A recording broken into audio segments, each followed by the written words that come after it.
A History of Southern Missouri and Northern Arkansas by William Monks, published in 1907, arrives at Springfield, and General Lyon killed at Wilson Creek, and their wives and other women bury them. Number 20. On reaching Springfield, I was conducted directly to the headquarters of General Lyon, gave him all the information in my possession, and told him I had been entirely stripped, had no means with me for support, and I would like to join the army. He remarked to me, "I don't want you to join the army. We intend to move south next spring, and you are one of the men that will be in great demand. We have a position for you, and the government will pay you good wages." A short time after I arrived, I met a man by the name of Percy, a lawyer, who resided at West Plains, a bitter rebel who was in there as a spy. I was alone, and there were very few persons that I was acquainted with living in Springfield. Percy had been posing as a Union man, and offered that if I would go with him, he would carry me safely through home. Tried to get me to agree to go outside the lines with him after dark. But knowing that he was a bitter rebel and had been taking an active part in the rebel movement, I discarded him as quick as possible. In a day or two, Benjamin Alsop, who resided on Hutton Valley, Howell County, happened to meet him in town, and he being acquainted in and about Springfield, had him arrested at once.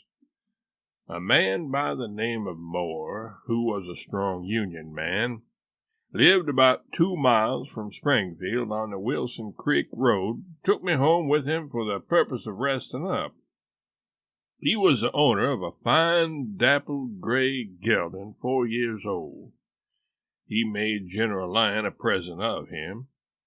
About 5 days before the Wilson Creek battle, it was reported that the rebels were on Cane Creek, west of Springfield, in considerable force. General Lyon moved out with a considerable force, riding the same horse, but on seeing the Federal forces approaching, they retreated. On the 8th day of August, the rebels appeared in large force, being commanded by General Price and General McCullough. General Lyon killed at Wilson Creek. General Lyon sent out scouts with glasses for the purpose, if possible, of ascertaining their number. The rebels had gone into camp about 10 miles from Springfield, with the avowed purpose of attacking General Lyon the next day at Springfield, and as the scouts were not able with their glasses to see the largest force of rebels, which was encamped around a point out of sight, reported as to what they thought the number was. Lyon and Sigel came to the conclusion that by strategy they could easily whip them. So on the morning of the 10th, about midnight, they broke camp at Springfield, taking all of their available men. The morning being very foggy and misty, they easily surrounded the pickets and took them prisoners without the firing of a gun, then drew up and fired the artillery into them before they knew they were there. So the memorable fight known as the Battle of Wilson Creek was begun.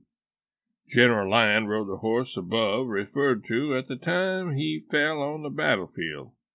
Both the Confederate and Union side were founding all their future hopes upon the result of that battle, as to settling the question in Missouri.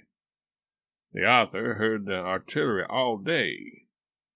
Late in the evening, word came to the Union men that General Lyon had been killed, and that the Federal army was retreating in the direction of Rolla, Missouri, and that all the Union men and the Home Guard would fall in and meet them at once. Oh, the scene that followed!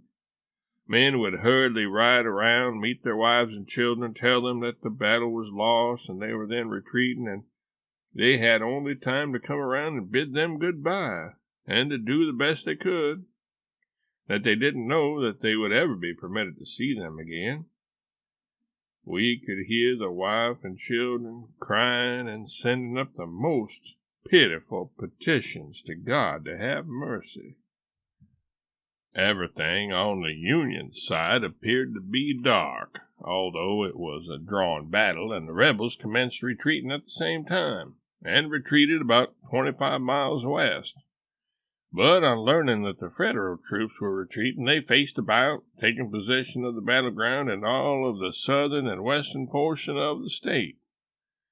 And then the rebels, being encouraged by the late victory, determined to rid the country of all Union men at once. About that time, about 350 men, mostly from Oregon County, commanded by two very prominent men, made a scout into Ozark County, Missouri. On reaching the North Fork of White River, they went into camp at what was known as Jesse James' Mill. The owner, a man of about 55 or 60 years of age, as good a man as resided in Ozark County, was charged with grinding grain for Union men and their families.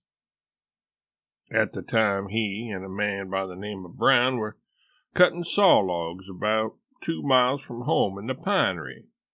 They went out and arrested them, arrested an old man by the name of Russell and several others, carried them to a man's house who was a Union man and had fled to prevent arrest.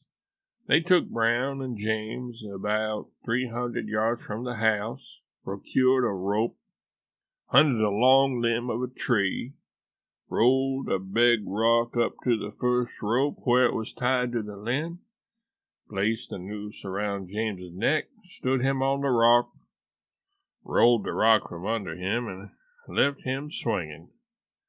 Rolled the rock to the next rope, stood Brown on it, placed a noose around his neck, rolled the rock out, and left Brown swinging in the air. Went to the third rope, placed Russell on the rock, and just as they aimed to adjust the noose, word came that the Home Guards and Federals were right upon them in considerable force. They fled, leaving Russell standing upon the rock, and both Brown and James dangling in the air. Every Union man now having fled in fear of his life, the next day the wives of Brown and James, with the help of a few other women, buried them as best they could. They dug graves underneath the swinging bodies, laid bedclothing in the graves, and cut them loose. The bodies fell into the coffinless graves, and the earth was replaced. So the author is satisfied that the bones of these men still remain in the lonely earth underneath where they met their untimely death, with no charge against them except that they had been feeding Union men, with no one to bury them but their wives and a few other women who aided. Some of the men who were in the scout and present when the hanging was done are still living in the counties of Howell and Oregon.